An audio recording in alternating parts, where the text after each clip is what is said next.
Après un an sans volant, il devait signer son grand retour en F1 sur le circuit de Melbourne en Australie.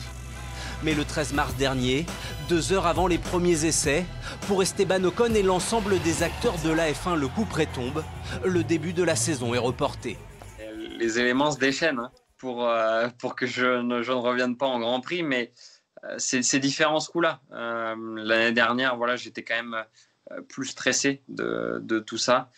Cette année, j'ai quand même un programme sportif, donc quand on va pouvoir repartir en course, je serai présent. Donc, espérons que ça ne dure pas trop longtemps. Et c'est pour ça qu'on a tous un rôle à jouer en restant tous à la maison et en faisant attention.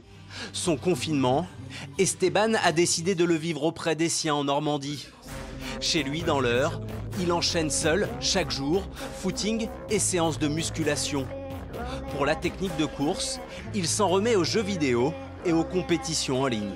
C'est surtout pour s'occuper l'esprit ou il y aura une vraie valeur ajoutée technique pour ton retour de jouer à la PlayStation, clairement? Moi, je le prends comme une vraie course. Hein.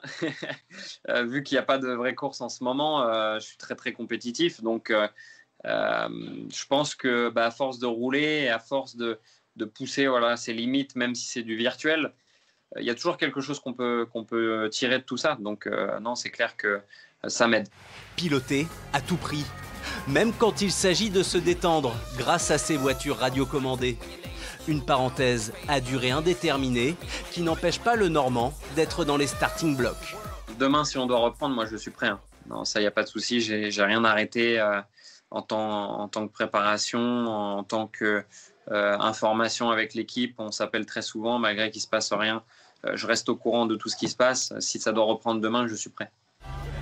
Pour le moment, les dirigeants de la F1 envisagent une reprise sans spectateurs fin juin, à l'occasion du Grand Prix de France. Peut-être un clin d'œil du destin pour Ocon, qui pourrait enfin renouer avec la compétition sur ses terres.